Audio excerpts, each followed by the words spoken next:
The House Education Committee will come to order. Will the clerk please take attendance? Chairman Colazar. Here. Representatives Churches. Present. Shannon. Present. Stone. Here. Weiss. Here. Glanville. Present. Conlon. Here. Edwards. Here. Wagella. Here. Green. Here. Markinen. Paquette. Here. Wenzel. Johnson. Here. Mr. Chair, you have a quorum. Thank you.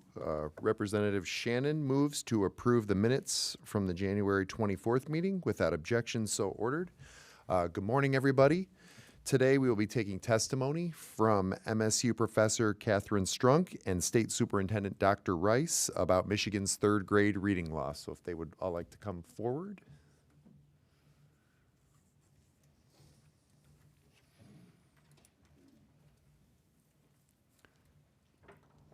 Okay, thank you for being here, and without further ado, I will turn it over to you. Thank you.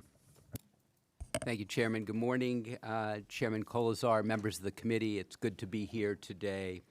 We appreciate the opportunity to share with the committee on the state's Read by Grade 3 law and supports for Michigan children in their efforts to become successful readers and learners. With me is Dr. Catherine Strunk, Director of the Education Policy and Innovation Collaborative, or EPIC, at MSU, who will be sharing with you the research and impacts associated with student retention and other aspects of the Read by Grade 3 law. I will follow with reflections regarding, if not retention, then what can be done to improve literacy. Dr. Strunk, the floor is yours. Thank you. And I believe we have some slides. I'm a professor, so we have to have slides always. Thank you. There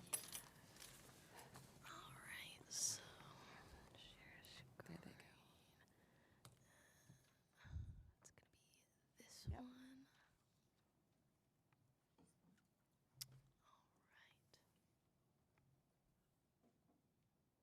There you go. Great, and just this to forward it? Yep. Okay. So thank you for having me today to discuss the Read by Grade 3 law, and particularly the retention component of the law. I am the Professor of Education Policy at MSU, and I'm the Director of the Education Policy Innovation Collaborative, as Dr. Rice noted. We are the state's strategic research partner for education policy. We are an independent, bipartisan research partner, or research group. And I should just quickly say that we have been studying the Read by Grade 3 law for 3.5 years. We have a 5-year grant from the Kellogg Foundation and the Institute for Education Sciences to do so. So this is quite timely for us to be able to share the research that we have ongoing. It's incredibly important that we're talking about early literacy in Michigan today. We need to know better how to support all of our students so they can succeed both in the early years and later in life. No matter how you cut it across the country, we're facing serious problems with literacy. Michigan is not alone in this.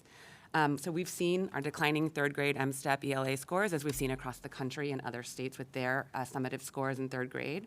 What's been less discussed is the data we have in Michigan that they don't have elsewhere in the country. As a part of the Strategic Research Partnership, we've been collecting it. And one of the things we've been collecting is under the Read by Grade 3 law, districts are required to flag students as, quote, reading deficient if they score low enough on benchmark assessments or formative assessments taken in the years K through 3 prior to the summative end-of-year test in third grade, if they're scoring low enough on those tests that they need heavy intervention. 1/2 of students are tagged as reading deficient at some point prior to the end of third grade in Michigan. Only 1/2 of those students are considered to have, quote, remedied their reading deficiency by the end of third grade. This is alarming. This is a pretty low benchmark in many districts. And what that means is that students are struggling. It's broad. Students are struggling across the state. And we know from our research that students who are flagged as reading deficient and who are labeled as reading deficient for more than 1 or 2 years are far more likely to be retained or to be eligible for retention at the end of third grade under the Read by Grade 3 law. So before I dig into too much about what we know about the law to date, I wanted to give you all a quick sort of briefing on what is the Read by Grade 3 law. This was passed a long time ago, and I think sometimes we get caught up in specific elements of it. But the Read by Grade 3 law is about much more than retention. It's about, you can see on this slide, this is actually the implied theory of change in the law. We developed this at the beginning of our study in conjunction with folks from MDE, as well as stakeholders who helped to pass the law when it was originally passed back in 2016. And you can see there's two really big elements of the law. The first is, and I think maybe the most important, is the literacy instructional supports for educators. So under the law, the state pays for ISD early literacy coaches, and they're to provide PD and coaching, one-on-one coaching to teachers in their ISDs. These are highly qualified literacy coaches. We know from our data collection that these folks are very highly qualified. And they provide, again, one-on-one coaching and professional development to teachers, and they try to help them adopt and they disseminate 5 what are called evidence-based major reading components that are based on the literacy essentials. The literacy essentials were created by a panel of experts from across the state. We are lucky in Michigan to have some of the most sort of well-known experts in early literacy at U of M and MSU, and these folks, as well as others from across the state and policymakers, were part of this creation of the literacy essentials, which the coaches are teaching teachers to do. This is intended to improve literacy instruction and practice. Now, the other big half of the law is monitoring, remediation, and retention. Part of the law requires the selection and use of valid and reliable and aligned K-3 diagnostic assessments. These are the assessments that do create this label of reading deficiency, which is this early warning identification. And then once students are sort of understood to be struggling in literacy, there's a whole set of early literacy interventions and supports that districts are supposed to be able to provide to students in order to help them achieve. So there are things like individualized reading and instructional plans, remediation, increased time on literacy instruction, one-on-one or small group instruction, and summer support through camps, as well as parental involvement. If these things are successful, then at the end of 3rd grade, they will score above a 1252 on the 3rd grade ELA MSTEP, that is the cut point, and they will not be flagged for retention. If they score below a 1252, then they are flagged for retention and they're eligible for retention, and then districts and parents have the decision about if they're going to retain the child. There are a set of 7 good cause exemptions that a student can qualify for. And if they qualify for one of them, they are not retained. And if they don't, then they are retained at the end of 3rd grade. Okay, that's my little primer. I just want to say, so we've been studying this for 3.5 years, as I noted, and we're able to use what we call an interrupted time series design to understand sort of whether or not the trajectory of ELA performance shifts after the law was implemented. So we look at the trend in achievement prior to the implementation of the law, and you can see that line down, and the top one is 3rd grade. And so these are just the 3rd grade cohort ELA scores on average. And you can see there was a pretty steep decline happening prior to the law's passage. And then the law was passed, and that decline sort of stopped and started to reverse. Now, we only can look up through 2018-19 because the pandemic happened in 1920, and we don't have test scores from 2020. Test scores are a little less useful in 21, as only 72% of students actually took them, as many students were learning remotely still in the spring of 21. And then we have not incorporated 22 scores into these yet. We just received them a couple months ago. But you can see this law was somewhat successful in turning around 3rd grade ELA student achievement prior to the pandemic. And I should note, retention was actually not put into place at this point in time. So retention was not geared to go into place until 2019-20. Because there were no test scores, it did not happen until 2021, and we've had 2 years of that since. I should say, I'm a professor. If you want to interrupt me, you should feel free to do so. Otherwise, I'll think you're bored. So go ahead if you have any questions as we go. I do have a question. Yes. So what's the psychological effects of retention at 3rd grade level? You are wanting me to skip ahead, right? Can I wait and sort of get to that point? Okay, good. Because I think there's a lot of research on this that we're going to share today. Okay. So as we noted, there are many supports that are part of this law, and teachers are using them. So these are survey results. We surveyed teachers every year, 2019, 20, 21, and 22. And you can see the green bars are 1920, the darker blue bars are 2021, and the lighter blue bars are 21, 22. And on the x-axis, you see all the different interventions that were required under the Read by Grade 3 law. You can see that teachers are using more than three-quarters of teachers are using most of these interventions. Things that we think are very important, like ongoing progress monitoring and assessments, targeted small group literacy, increased time on literacy instruction. And there's relatively few teachers are using these read-at-home plans that are intended to help parents and guardians. Fewer than half of teachers report using those, and only a quarter or fewer are actually using these summer reading camps. But teachers believe these to be pretty useful. And so we see here that 2/3 to 3/4 of teachers in each year are telling us that they're using the far majority of these interventions, and that they're useful to them in improving student literacy. Okay. The other piece that's really important, right, is professional development. And we know that PD is very helpful, and this is the main investment under the law, and for good reason. So professional development and coaching, in particular one-on-one coaching, have been shown to improve teachers' practice and student literacy. So here you see teachers' perceptions of the usefulness of one-on-one literacy coaching in green and other literacy PD in blue. And you can see that over 2/3 to 3/4 of teachers believe that they're a better literacy teacher, that they're better able to address literacy learning and their students' needs, to identify their students' literacy learning needs, and better able to plan and organize their instruction, et cetera, and differentiate instruction as a result of their coaching and professional development. This makes sense because evidence suggests that coaching improves teacher instruction and student achievement, and these improvements in student achievement persist over time. So teachers who work with literacy coaches tend to implement new and effective instructional approaches. And when implemented with fidelity, literacy coaching has been shown to improve their instruction and student reading achievement. Teachers have been found to more frequently implement particular components of literacy instruction that we know are important after receiving coaching, like phonological awareness, print concepts, writing skills, and comprehension. And in studies across the country, as we see here, teachers attribute these improvements in instruction to working with their coaches. So Michigan's investment in coaching under the Rebate Grade 3 law makes quite some sense, in the sense that it's an investment in the form of the most impactful kind of PD that we have. Okay. A few words of warning, though. Coaching has been found to be more effective at improving practice and student achievement when coaches spend more time working with teachers. Our data suggests that teachers are only getting about 6.5 hours total of coaching when they work with a coach, and actually not that many teachers are getting to work with coaches because there aren't enough of them and ISD literacy coaches to do that. So we're seeing that these coaches are reporting that they're spread quite thin and that it's actually hampering their ability to do their job effectively. They're working with more than 14 teachers a year on average, and we know from the research that you need to work with fewer than 14 to give them sufficient time and space to be able to actually improve teachers' practice. So now let's move to retention. This slide shows us what educators believe about retention being effective in improving literacy instruction.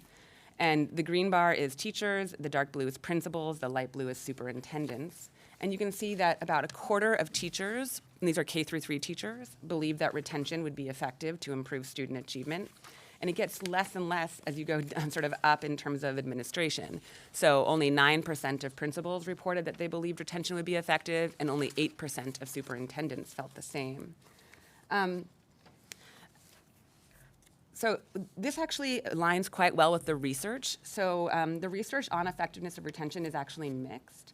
But some of the most recent studies, there was a meta-analysis. A meta-analysis is a study that takes all of these studies that we have on the topic at one place, and we average them and we weight them based on the design and based on the sort of preciseness of their estimates. And the meta-analysis that was most recently published showed a 0 effect of retention on student achievement in the short or the long term. In some contexts, yep, go ahead, Ripstone. For you. So when Florida adopted third grade retention, they also adopted smaller class sizes. And so has there been any research done into which of those components had maximum effectiveness? Maximum effectiveness, no, but there's been a lot of work on Florida. They not only had smaller class sizes, but they had far more coaches for the students that they had. So it was a much more expensive law. They put a lot more money into it than Michigan has done with the Rebate Grade 3 law, and as a result, they're able to get far more supports, including smaller class sizes. The data out of Florida do show positive effects of retention on short-term outcomes, but then they tend to taper off over the longer term. And there has been some evidence that shows that retention has negative effects on students' socio-emotional understanding of themselves, their self-efficacy, as well as longer-term effects that lead to higher rates of dropout from high school and lower credit hours.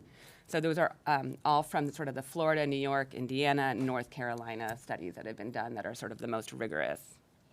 Also, really quick, if any members do have a question, just let us know and we'll make sure we have a running list at the end. No worries. I'm happy to also take a minute, so whatever. We also know that retention has been shown, not in Florida, but in other states, to lead to an increased likelihood of disciplinary incidents and suspensions of retained students. And in a couple studies, we've seen higher likelihood of criminal activity later in life. We also know that retention policies have been shown to change educators' actions in the sense that they start to teach to the test in ways that have not been done without retention because they're worried about their students being retained, and so they happen to teach more of the content that is tested as opposed to a broader set of content. We also know that retention is very expensive, so there have been some cost-effectiveness studies of retention and other kinds of interventions. Retention has been shown in some studies to be about $42,000 per student over a student's lifetime. That is on the high end of studies. There was a more recent study looking at Florida, actually, and they looked at just the students who retained in 2003-04, and they found that a total of about $29,700 per student over the student's lifetime. That includes both sort of the direct effects of retention on sort of the public expenditures, so the likelihood of having an extra year of schooling, you have to actually net out the likelihood that they drop out at a higher rate if you do that. Also things like the need to have more building space if you have enough students retained, then you have larger class sizes, et cetera. And then the private cost of later foregone income if you assume that they drop out of high school at a discounted rate of later present value. We have started to look at this under our study in Michigan. We are not done yet, so I'm going to couch this by saying this is a very preliminary estimate. But our work, we show that there's about maybe $6,640 in direct public expenditures per student for every year for a student who's retained, and about $24,000 in private expenditures for about a total of $30-ish thousand per student over the student's lifetime. Okay, we do have a couple of questions on this slide. Sure. So if we can, Representative Weiss. Thank you. First of all, I just want to react to what you just said, because I think that's a really critical point. So anywhere from $32,000 to $40-ish thousand per student in their lifetime. When you think about the other interventions that you talked about and how effective that they can be, and the fact that we're seeing that retention isn't very effective, I think that is evidence that those dollars could be much better spent elsewhere. But I also was wondering too, if particularly for this slide, if parents were, or if you've thought about also asking parents to see what their views on retention are as well. We would love to ask parents. Unfortunately, this study did not have the budget to be able to allow us to go out to the parents and the community. Thank you. Any other questions on this particular slide? Representative Green? Yes, thank you for coming today. I really appreciate it. So you, a few slides ago, you had all these great things, I guess, in place. So you had all these processes to early warning for a student. Now, if they're still not reading, though, then what do you do if you don't retain them? What do you do? How do you help the student then who is a 10th grader then who's not reading? Well, great question. And of course, there's a lot between 3rd grade and 10th grade. So, but at the beginning, I think one of the problems we need to address early on is the importance of early education. And so even before 3rd grade, we need to be providing these students with increased supports, with attention to literacy. We need to be screening for dyslexia at early stages because we know a lot of the students, or some of the students who end up later being flagged as reading deficient, actually have dyslexia and have never been identified. I will say my son is one of them. So we have a lot of sort of things like that I think are precursors to 3rd grade. We really need to be investing in our students. There's a lot of evidence, including some out of Michigan, that showed that if we invest in transitional kindergarten, students end up doing better later in their career, in their academic careers, and also later in their adult careers. Okay. Also, I have a question in regards to the working right now. Literacy coaches working with 14 teachers. Obviously, you could say, well, 1-to-1 is optimal, but realistically, what would be an ideal number to settle on? Well, so that was 14 teachers one-on-one, and then they also work with groups of teachers in professional development sessions. We do know that coaching is far more effective than traditional professional development. It is also more expensive. So again, the ideal number is 14 students, for 14 teachers per coach in a year. We're seeing an average of 15 to 16, and then there's tails, right? So some ISDs teachers are working with 30-ish, and some they're working with fewer. In terms of PD, it depends on what the PD's on and how sustained it is. The research on professional development suggests that professional development is not that effective unless it's sustained and long-term and targeted to teachers' individual needs. And so that's what the coaches are trying to do when they get to know a school or a district. They're trying to say, we see that the teachers in this school are struggling with this particular kind of literacy instruction or understanding of the literacy essentials, we're going to focus on that. We can't, unfortunately, disaggregate the effectiveness of the coaching versus the professional development and the other interventions in Michigan. Thank you. Yep, we got a few. Representative Stone? Thank you for your testimony today. I have so many questions, but I'll start with a couple of them. Two things. Which populations are disproportionately represented in retention? And then of the students who are retained, is there any breakdown as to identifying why they've been retained? Learning disability, problems at home, developmental delays, instructional, issues? Okay, so can I do a couple slides? Because this is exactly what I'm going to get to. But let me just quickly say, okay, well, here, I'll go to this slide. This is the proportion of students who are retained in each year and who are eligible for retention each year. 18-19 is by comparison because retention was not in place at the time. So we see in 18-19 about 4% of students who are tested. There was about a 97% testing rate that year. Were eligible for retention, so they were scoring 1252 or below on the ELAM step. In 2021, when only 72% of students were tested, we see about a 5% of students were eligible. Only 0.3% were retained at that point. That was about 228 students, I believe. And in 21-22, 5.7% of students were eligible, only 0.6 were retained. That's about 545 students. Okay, so your question was, which kinds of students are more likely to be retained and retention eligible? I think this graph gives a pretty clear picture. This is, again, 18-19, 2021, and 21-22 retention eligibility and retention rates by race ethnicity. Black students are on the far left, and you can see that last year, almost 15% of black students were eligible for retention. That means they're scoring at least a year behind on the ELAM step, and 2% of black students were retained. This is compared to white students, where only 3.2% of students were eligible for retention, and only 0.2% were retained. This is breaking it down, oops, it didn't switch. Yeah, this is breaking it down by income, students with disabilities, so they have a 504 or an IEP plan, and English learners. And you can see, I should say, by the way, one of the good cause exemptions is for students with disabilities. They do not need to be retained under the law. Same thing for ELs who did not receive, and who have only been in the country for enough time or a given district for a certain amount of time. So the ones we can focus on are these economically disadvantaged students, and you can see 9% of economically disadvantaged students were eligible for retention last year.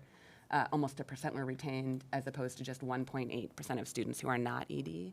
Can I point out something? You said English language learners with 1 year of English I instruction. think it's 2, actually, but I have to Two? look. Okay. I took Spanish as a second language for a college requirement, and in 2 years, I was not proficient to a level as an adult to pass a standardized test. Yeah. We don't see many ELs being retained, as you can see, but some are, and we assume they're being retained for other reasons. This graph shows you the breakdown by district type. So we have on the left the bottom quartile of districts in terms of their ELA performance, and on the right the top quartile of districts in terms of their ELA performance, and I think it's a pretty striking difference. 18% of students in the bottom quartile of districts were eligible for retention, relative to just 2% in the top quartile. Almost no students in that top quartile were retained, whereas 2.5% of students in the bottom quartile were. And here's the last slide about why where you're born matters and where you go to school matters. These are whether or not districts promoted all or just some or none of their retention eligible students. In the far left, you can see these are of students that had any retention eligible students in each year. About 3/4 of districts promoted all their eligible students without question. They just passed them through. About 25% in 21-22 promoted some, so they made case-by-case decisions. And about 3% promoted, retained all eligible students. Okay, sorry. Yeah, so this tells us that where you're going to school actually really matters in terms of the implementation of retention. I should also say those were descriptive numbers. We do a regression discontinuity as well to understand, which is a way that you basically compare students who are right on either side of that 1252 cut point to see if they're retention eligible, are they more likely to be retained? And we see it's really driven by low-income students. And so students who are not low income are no more likely to be retained even if they're retention eligible, whereas poor students are far more likely to be retained if they're retention eligible. Did that answer your question? And then we do have some data we've collected with CEPI from what the good cause exemptions are. I can say over half of those good cause exemptions in each year are due to what we call parent request. So this tells us a little bit, when you combine all that data together, this seems to be like social capital.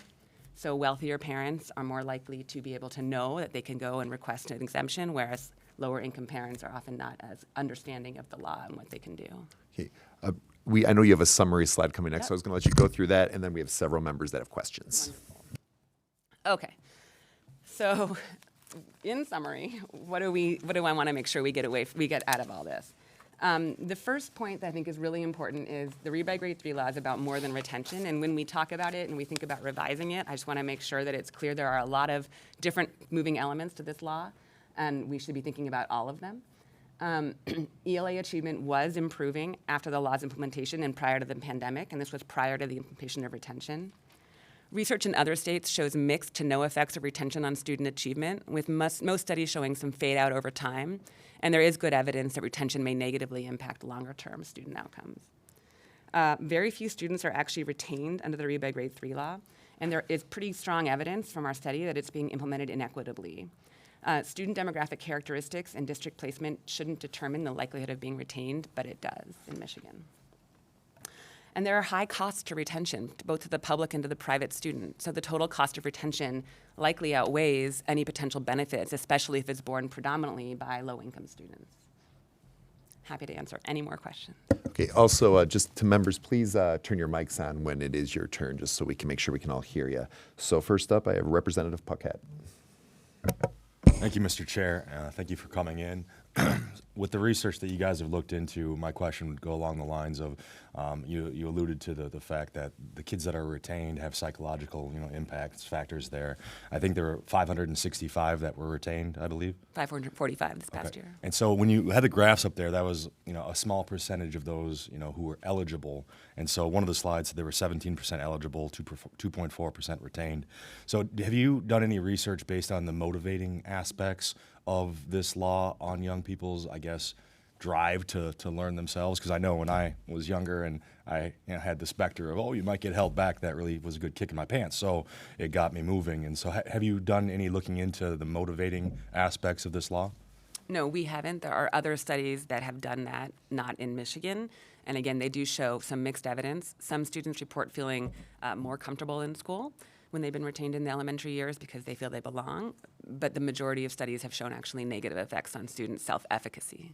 Are the negative effects similar to kids that are propelled to higher grades? Are you seeing any kind of Yeah, that's a link great there? question. Yeah, so most of these studies do this with this design where they compare the students who were just over the line of retention to the ones that were just under. So they should be very similar students, and usually they are. We can see from the data they're very similar students on either side of that cut point. And they compare the kids that are just retained over that cut point and the ones who are just under and they're not retained. And we do see the differences in those groups of students. Okay. And would we be able to have access to some of these research cohorts and things? that you- Absolutely. So I should say you should always feel free to look at our website at EPIC, and we have a whole tab on Read by Grade 3, and all this stuff is up there. Thank you so much. Yeah. Thank you, Representative Shannon. Just really briefly, can you give some examples of, thank you, Mr. Chair. Can you give some examples of the $24,000 per pupil in those public costs, I think? Just, I know you said it briefly, but just some examples, and that's all I have for my question. Yes, and I'll say Dr. David Knight at University of Washington is the person running our cost effectiveness study, and he is much better able to answer those questions, but I'll tell you what he told me to say. So this includes additional time in school adjusted for the decreased likelihood of later retention, right? So we know that if you're retained once, you're probably less likely to be retained again. And so we know you might spend an extra year in school, but then we try to net that out. This has effects on later earnings, discounted for time. This does not include the cost of interventions for retained or promoted students. So we think this is a conservative estimate. We are using a discount rate of 3%. Some people think we should use a 5%, which would, of course, make the estimate change. Representative Johnson. Thank you, Mr. Chair, and thank you for being here. What are the studies that have been done on comparisons of classroom size, teacher-student ratio, expense aside, in all types of schools across the state of Michigan, or even in other states? Disciplinary standards, the calmness or the ability for anybody to learn in a classroom. There's all sorts of classrooms where it's really difficult for the teacher to keep order in the classroom. It could be just because of one or two students, or it could be because of a lot of students. Classrooms that are calmer, we all know it's easier for anyone to learn. We would see the same thing with adults. What kind of studies do we have to do comparisons there? And also, what is the per student spending in Florida for the same type of program and law versus Michigan? So on that last one, I'd have to look for you. I don't have the exact. I recollect it being about 3 to 4 times how much we spend here per student in Florida versus Michigan on the same kind of law. This law we actually have a study that shows this law is very similar to the Florida law in many ways. The same group that designed the Florida law was Excel and Ed, and they were actually the group that worked with Michigan to help design their law. So it's many of the same. About 27 states have similar laws, and Michigan is, we think, and there's not a lot of great studies on this, we think Michigan is on the lower end of funding those similar laws. In terms of class size, there is incredibly good evidence to show smaller class sizes are associated with increased student achievement. There's also experimental evidence to show an impact and effect. So we know that if you have a smaller class size, and substantially smaller in particular, you see improvements for student achievement in those classes. It is a very expensive intervention, so California did it a long time ago, I guess in the 1990s, didn't necessarily think through what it would mean in terms of all the expenditures, so new buildings, right? You have more classes, you might need more buildings. You need to have more teachers. We are in a teacher shortage across the country, and so that would be a difficult thing to do right now. In terms of discipline, there aren't a lot of great studies because there's not a lot of great data collected around the country on sort of the impact of different kinds of discipline on student achievement outcomes. There are some interesting studies about restorative justice programs, which I think are a little off topic for this conversation, but that's the idea of discipline being more student-centered and less top-down. And those show improvements in sort of student discipline at later points in their career when implemented with fidelity, which is difficult to do. Does that answer your question? Sort of. As much as I could, sorry. Representative Conlon. Hi. Thank you for coming today. I have a question about this sort of gap in eligibility. You're eligible and then the number that are actually retained. And you mentioned that workaround is parents basically calling and sort of asking that their child not be retained. And that's why it affects low-income families that don't have that ability, perhaps. So what are the other workarounds, though? What are keeping the kids from actually being retained? That's a great question. So there are, again, 6 to 7 of them. One is, again, for English learners, and it's fewer than 3 years of instruction. Students with disabilities, so those who have an IEP or a 504 plan. Students who were previously retained and received intensive reading interventions for 2 or more years. Students who've been enrolled in their current district for less than 2 years, and the district does not believe they were provided with an appropriate individual reading improvement plan. And then you can also have students who are demonstrating proficiency in other subject areas or through a portfolio of their work. So, and then the parent exemption. And again, I should say the parent exemption is the parent has to work with the principal and the superintendent in order to make sure that all believe this is in the best interest of the student. Again, that is the most frequently used exemption that is put in the data. You can only fill out one exemption in the data set. And so there may be that there's 3 things and they just fill that one out, so we can't tell necessarily. Then I think the next most frequent one is the portfolio of work. So the student is showing proficiency in other areas and they don't believe they should hold the student back. Okay, thank you. Representative Churches. Hi, thank you for being here. I wondered if you could give me clarification if your team has researched curriculum and if there's any correlation, because you talked about the importance of literacy coaches, right? But also developing phonemic awareness in these young kids is very important. And were you able to do a curriculum audit and understand which pieces, if you're using Orton Gillingham, if you're using units of study, Lucy Calkins model, if you're using journeys, these are really important pieces. And is there able to, have you developed a suggested model that districts can go by? Because some districts have curricular resources and coaches have access to those, and some districts don't. And the teachers and the administrators are the designers of those curricular pieces. So I just wondered what your research was and if you had the funding to dive into that. Yeah, so we have looked at the curricula that districts are using in early literacy and third grade literacy. There are, I can't remember, there's hundreds of them across the state. So that's one thing to note. We all know that Michigan is a local control education state, and we don't tell them what curriculum they have to use. There are What Works Clearinghouse, and there's other sources of understanding of which kinds of curricula are known to be effective in improving student literacy in third grade. We find that many districts in Michigan are not using those curricula. Thank you. Representative Wagela.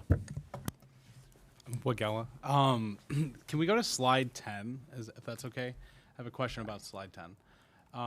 So I was looking at this. I did some quick math. I was just comparing not economically disadvantaged to economically disadvantaged, and it seems to me that the amount of students that are being retained based on the amount eligible is almost double for economically disadvantaged students.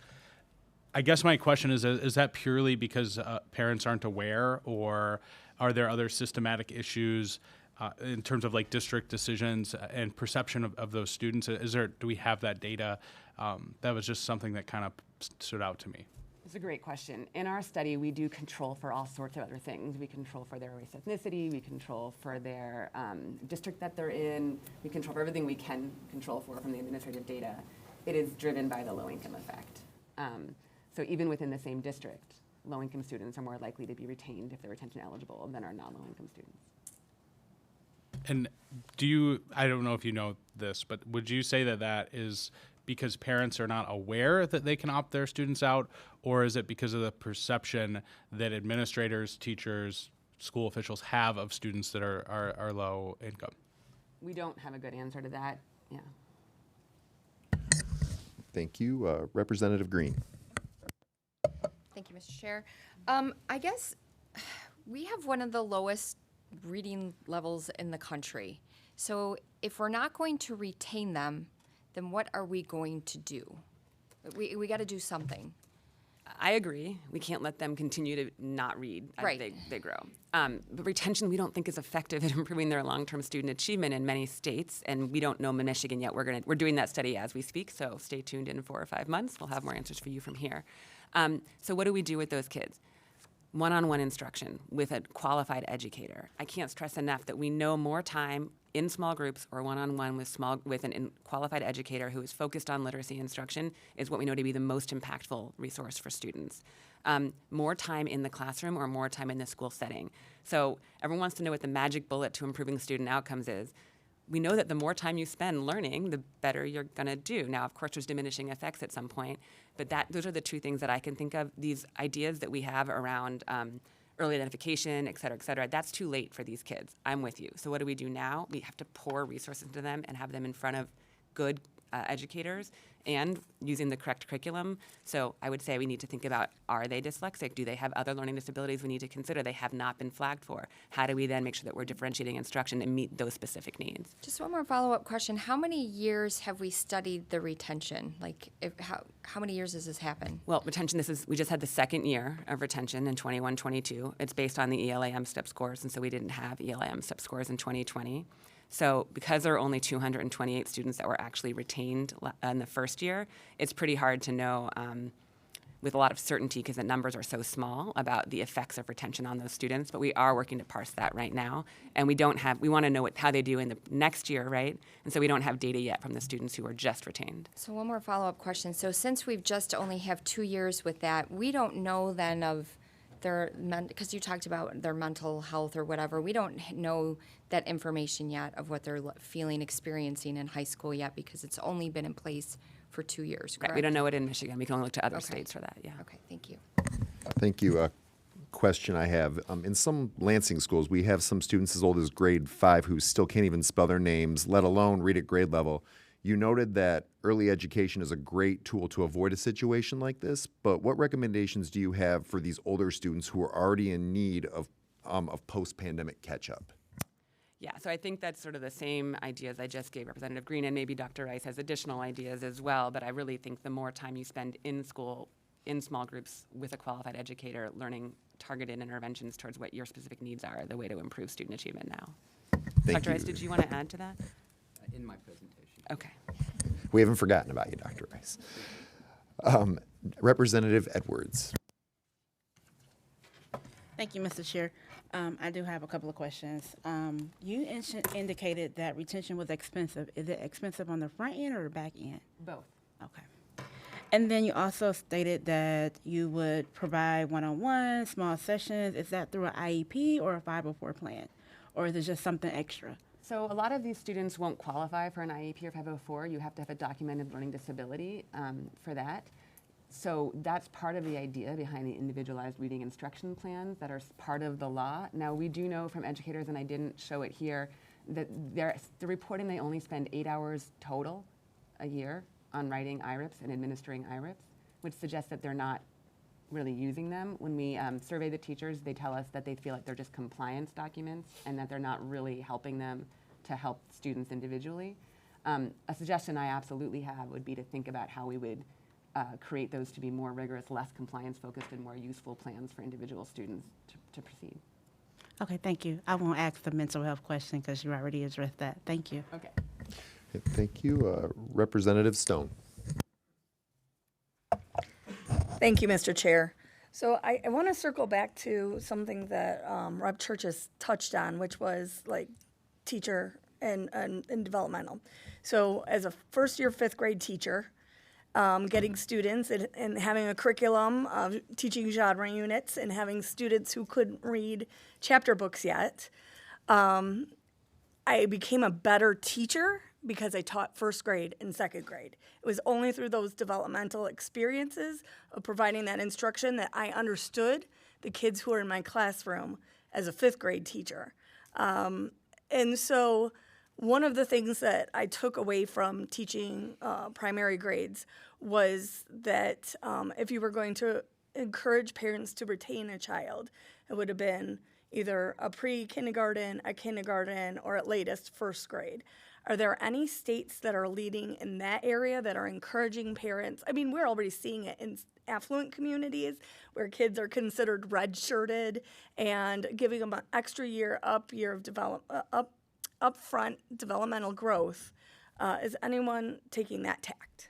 Well, we're doing it here. So we have transitional kindergarten in Michigan where it can be a 2-year kindergarten experience, and that's intended to provide students with more time to sort of learn before they hit first grade and sort of begin to learn at a more rapid rate. I don't know the exact take-up numbers of TK here, but it is being used across the state, and we can see it in the data as well, that it's being used increasingly. Thank you. We are all caught up. Okay. Dr. Do we have, so this is terrific, but if we could, thank you so much, I appreciate that, yeah. I'm happy to redo these slides, but that might be obvious. Let me just pull. So yours is on the Adobe, right? Okay. There it is, lower right, yep, you bet. While that's getting set up, actually, our Representative Glanville, who was on Zoom, had a question that I was just told about. So while that is getting set up, we can have that question. We are Hi, getting thank you, Mr. Chair. I just wanted to go back to Rep. Green was asking about the social emotional effects of retention on students as they age. And I understand, you know, as she pointed out, we've only got 2 years of evidence here in Michigan, but I think I just wanted to put a point on that I'm sure there are studies from other states that we can go back and look at.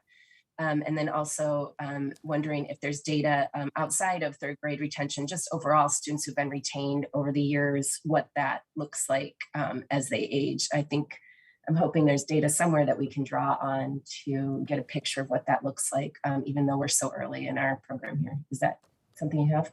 Unfortunately, we do not have those data in Michigan to understand across the state the socio-emotional development of students as they age. Do we have that from other states? Yes. So as I noted, in other states, we do show that students who are retained as they grow older tend to feel less self-efficacy as they grow older. They tend to feel less sense of belonging. Although there is, I will say, one study that does not show that. They show they have greater sense of belonging, but the rest of the studies do show lower sense of belonging, and also things like higher rates of dropout, lower credit hours in high school. And did I hear you also say earlier on about increased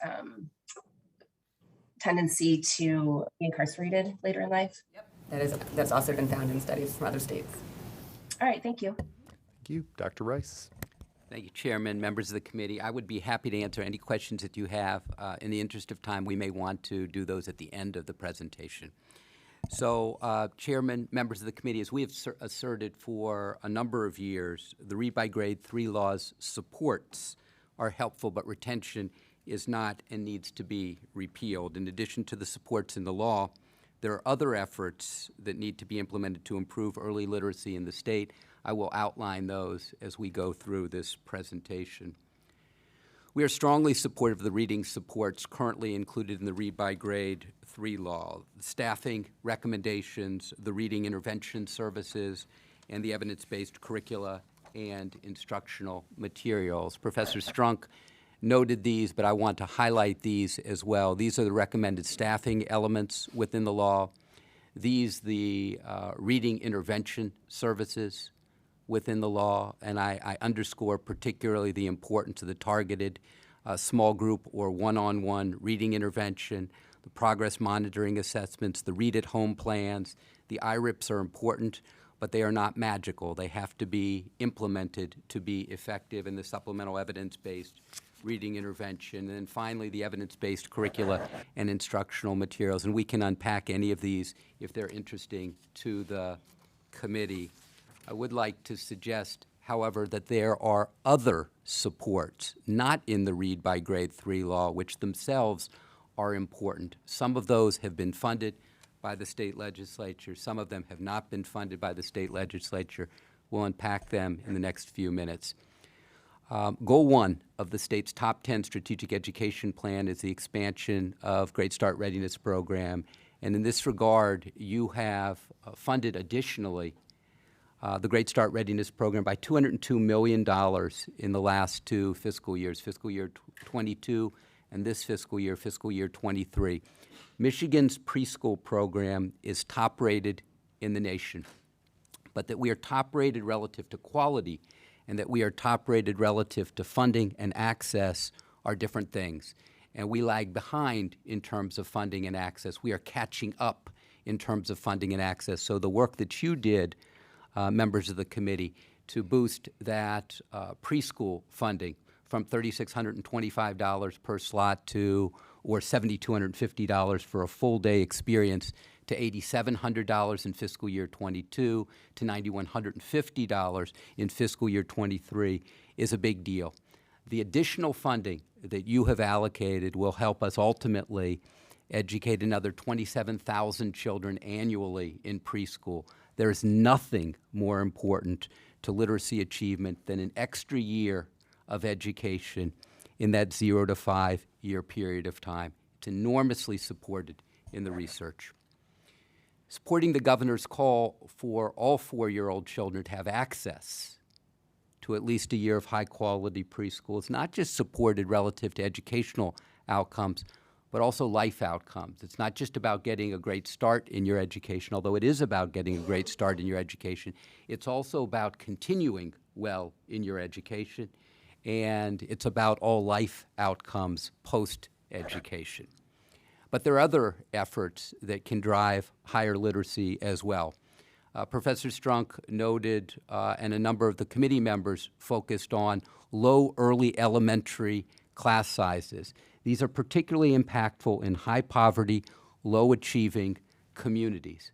I'm not talking about lower class sizes across the board. That research is mixed. I am talking specifically about lower class sizes in early elementary. They help get young people off to strong literacy starts and strong numeracy starts. I'm also talking particularly about lower class sizes in high poverty communities. These are particularly impactful in high poverty communities. More instructional time for students. We can talk about this ad nauseum if you would like, but the fact of the matter is that our school year pre-pandemic was too skinny. And coming out of the pandemic, it is skinnier still. Our children lost time, they need more time. And anybody thinks that you can get it done in the absence of more time is fooling themselves. It's simply not true. And we're going to have to lean into this, more instructional time is necessary. Now, some of that can be achieved at a local school district level without the support of the state legislature, but some of that may require the support of the state legislature. Regular tutoring of children in need by trained tutors through the governor's Michigan Kids Back on Track initiative to provide one-on-one tutoring or small group tutoring is critical to address the needs of struggling young people. The expansion of the legislature's investment in letters training in the state.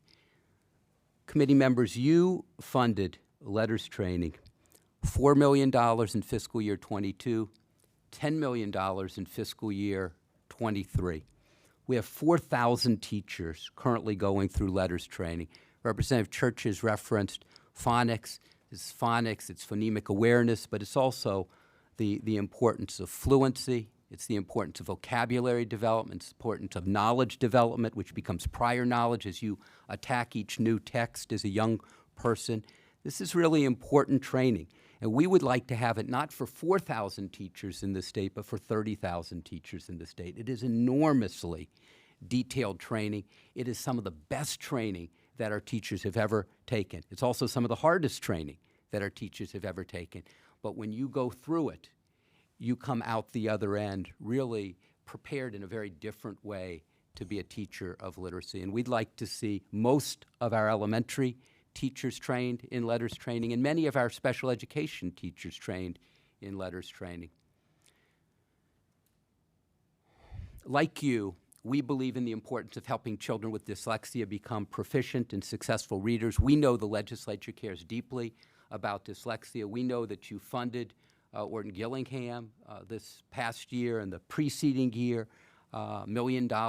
We think that that's impactful, but we think additionally our guidance that the department has provided on dyslexia is important. And we've encouraged our educators not only to read that guidance, but to go through our professional development around that guidance. We also think, in the interest of time, that after-school and summer programs are important. 180 days and 1,098 hours do not suffice to do what we need to do for our young people. If you think about 1,098 hours in a year of 8,760 hours, you're talking about roughly 12.4% of a year. Now, some of that has to be spent sleeping, and some of that has to be spent being kids. But we can do more and better for our young people. And it doesn't have to necessarily be within the walls of schools. We're talking about after-school programs, boys and girls clubs, and. We're also talking about summer school programs. So the form of the support doesn't always have to be identical, but it's critical that our young people have more time. The time has an impact.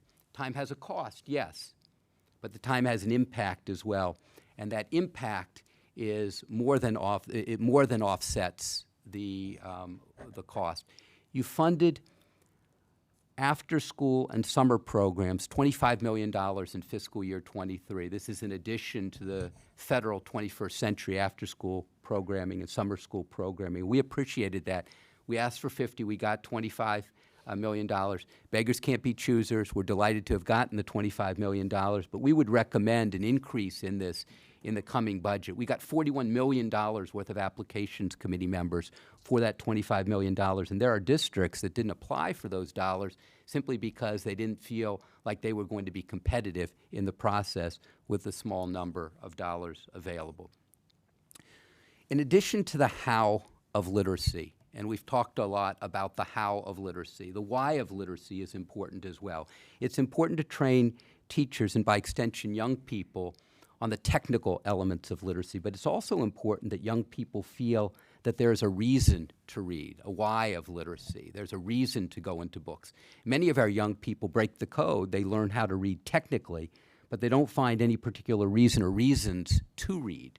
And so they pond. They pond at the 3rd grade level or 4th grade level or 5th grade level in reading for lack of real interest in what's in books. So we believe that it's critical to underscore diversity in literacy, diverse classroom libraries, children seeing themselves and others in their literature, mirrors, kids seeing themselves, windows, kids seeing other people, and sliding glass doors, kids being able to enter others' worlds through reading. We've done a number of webinars on diverse classroom libraries, 4 of them. 1,000 educators at a pop in the midst of the pandemic felt that this was important to engage children. Because the reality is that after they break the code, it really is on them to read more. To read more is to develop greater fluency, greater vocabulary, as I mentioned, and by extension, greater knowledge, which helps become prior knowledge with the addressing of each new text. We also think that comprehensive history instruction is important. We feel like it's important to teach the full breadth of history to our instructors and by extension to our young people. Again, this is in the interest, the interest of engagement, Rep. Weiss, the interest in young people, Rep. Kolazar, feeling that there's something in books for them, whatever that might be. And that's going to be different for each of our children. So you can see some of our comprehensive history instruction webinar series that we've shared with our instructors and which we hope that they will ultimately share in the course of their work with our young people. While we agree with the student reading supports in the Read by Grade 3 law and other efforts to improve literacy, we're opposed to the retention requirements in the law for all of the reasons that were shared by Professor Strunk. Read by Grade 3 law, frankly, spends too much time on justifying why a student should be retained or shouldn't be retained at the expense of time spent improving the student's reading level. It is a well-intentioned reform, but it does not, in fact, hit its mark. That said, I do think it's important to clarify that to remove the requirement for retention in the law does not mean that children cannot be retained. It doesn't preclude retention in those rare cases where it might be a good circumstance. It simply means that the default is no longer retention in the law prior to consideration of good cause exemptions.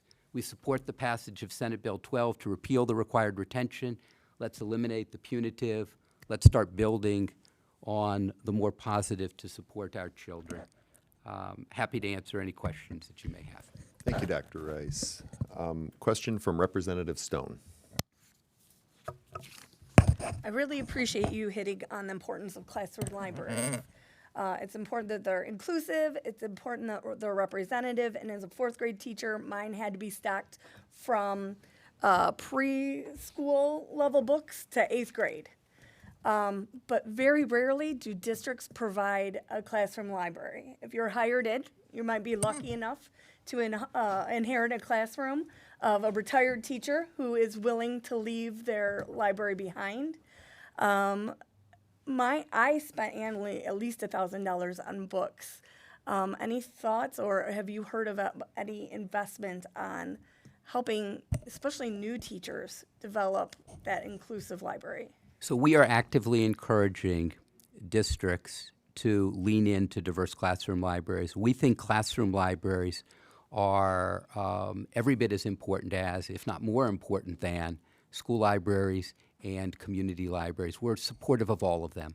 But the reality is, as a classroom library, a child can walk over to a bookshelf and take a book off a shelf. He or she does not need permission to go down the hall or down the block or into another community or into another neighborhood. The library, if you will, is there in the classroom. So that's one. Two, to your question about funding, there are ESSER dollars, no longer ESSER 1 dollars because the deadline for expenditure of ESSER 1 dollars has passed. But ESSER 2 dollars and ESSER 3 dollars are still out there. A number of districts have dollars that can be used for diverse classroom libraries or for any classroom libraries for that matter. These are the gifts that keep on giving.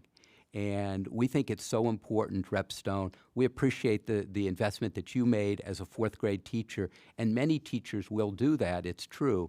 But our young teachers particularly don't necessarily have the money to pour into a classroom library, number one. And number two, they've not had the opportunity to build that up over a period of years. A lot of us built those libraries up over a period of years. So we would encourage the use of those federal dollars to buy good literature for our young people. Mm-hmm. Thank you. Representative Johnson. Thank you for your information. top-rated preschool in the nation. What does that mean? Sure. So there is a ranking every year by NIER, NIERR, out of New Jersey. It's ranked preschool over a period of years, and we are tied for first in the nation with 4 other states. And there are 10 elements of top-rated preschool. We're 10 of 10. So it's essentially a checklist, if you will, and we're one of 5 states in the country that's 10 of 10. We are not top-rated in funding, although the rankings lag, and we are not top-rated in terms of access, again, although the rankings lag. They're a couple of years dated. So we should be getting new rankings here in the next couple of months, and we anticipate that the rankings for funding and access, given what the legislature has done in the last 2 years bipartisanly, will increase those rankings. But in terms of quality, it's 10 of 10 by NIER, NIERR, out of New Brunswick, New Jersey. So we already have one of the top-ranked preschool programs in the nation. Yes, ma'am. Without the funding being matching other ones. Correct, because the entity, NIER, draws a distinction between the quality of the program for a child who's in the program and access to the program, which is the extent that it serves the population in the state. So we have somewhere between 100 and 110,000 children in each grade in the state. And so it defines access based on the percentage of young people served that could be served. And what percentage of Michigan students are in preschool programs, institutional preschool school programs already? GSRP, approximately 1/3. Okay. That's all institutional preschool programs, just a certain kind. So tell me what you mean when you say institutional.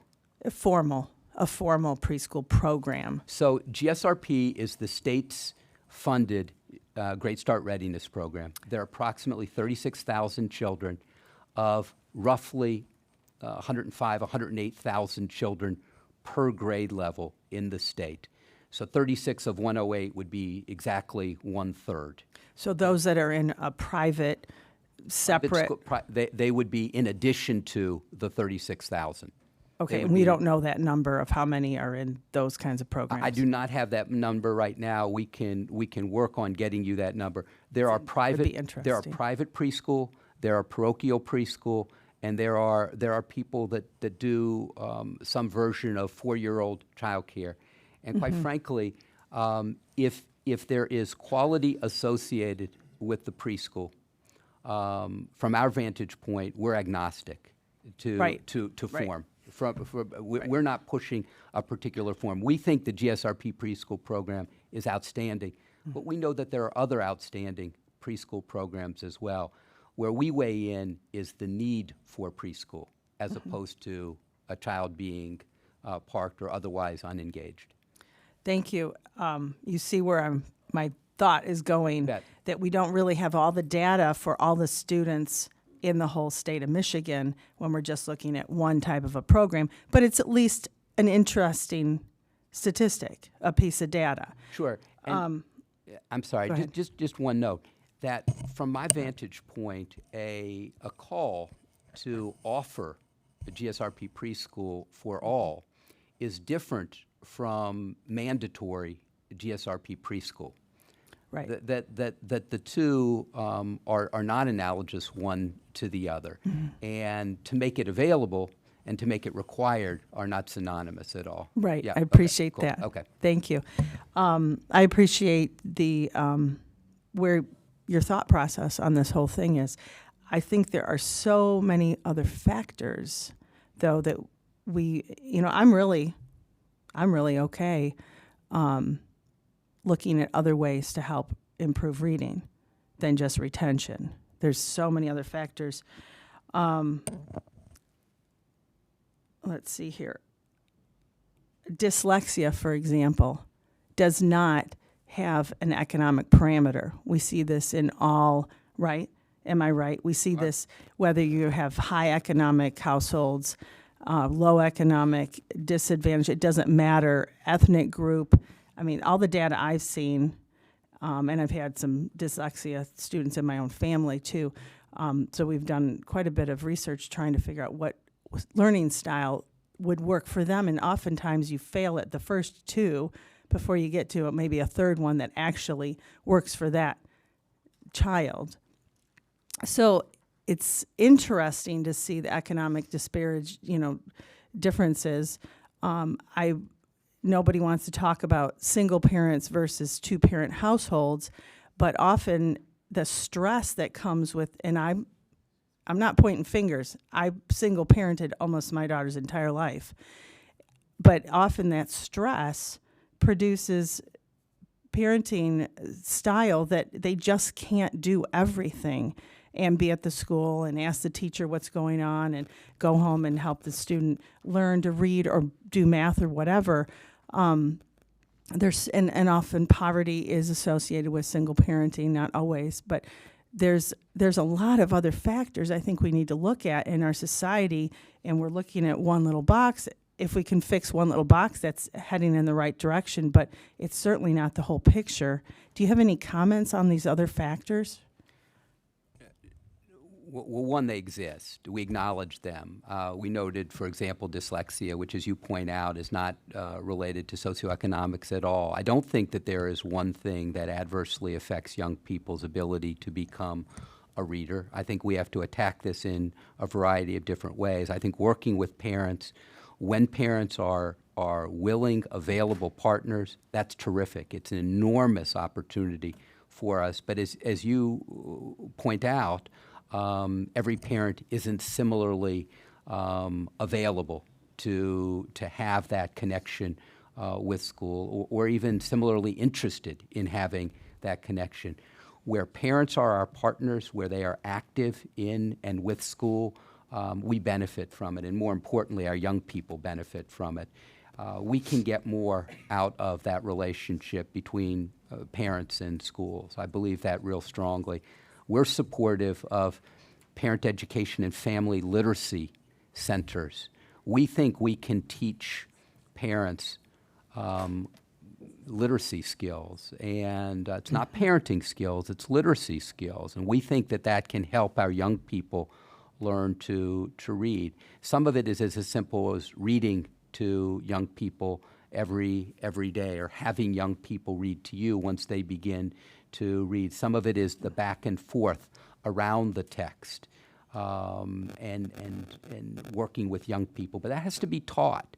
You don't, simply because you're a parent doesn't mean you know how to work with your child in terms of literacy. So we think that there's a lot of opportunity here in that partnership between home and school. Right, that's a really good point.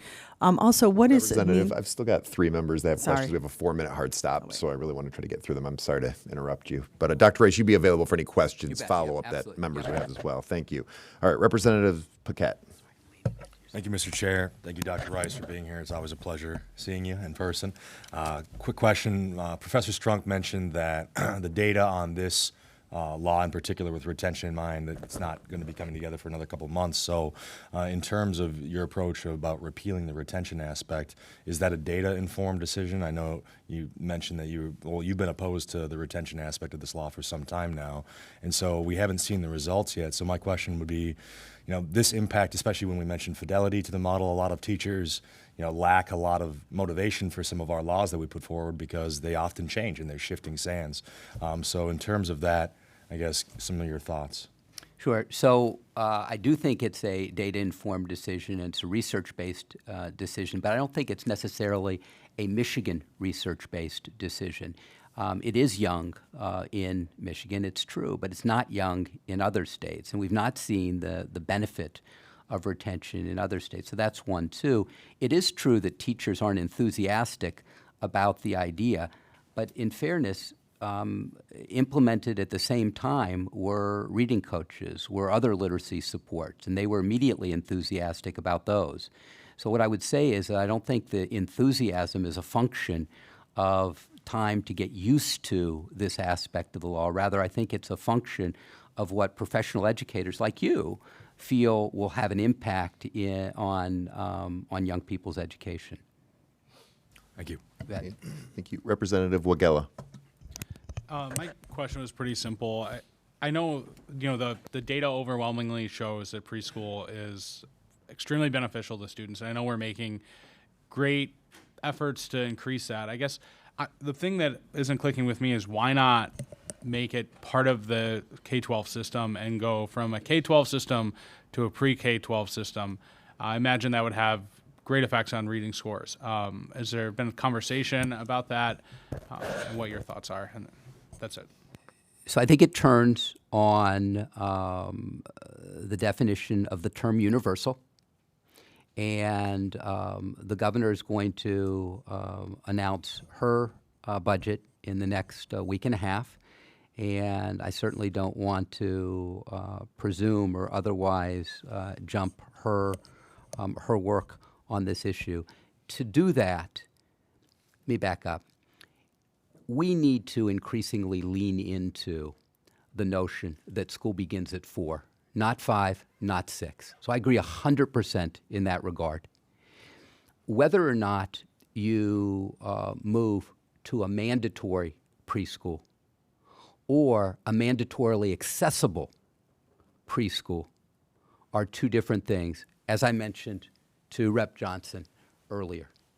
I do think that we should weave preschool into the fabric of our public education system far more substantially than it is currently, that it should not be perceived as an optional experience for young people, but increasingly a mandatory experience for young people. That said, the form in which you receive that education at 4 years old, I would argue, as I did with Rep. Johnson, not argue against Rep. Johnson, but rather in conversation with Rep. Johnson, that the form can be multiple, that there doesn't have to be a single form, that it doesn't have to be 108,000 children in GSRP preschool, but that everyone has access to 4-year-old preschool in the state, I think is enormously important for all sorts of outcomes, beginning with early literacy and coursing through, pun intended, high school graduation, college attendance, college graduation, and lifetime outcomes, including but not limited to lifetime earnings. Okay, I want to thank both of you for being here. Obviously, a lot of discussion, a lot of great questions. I would also encourage all committee members to please reach out to our experts here with any follow-up questions you may have from this meeting. With that, Representative Green moves to excuse absent members without objection so ordered, and there being no further business before the committee will stand adjourned.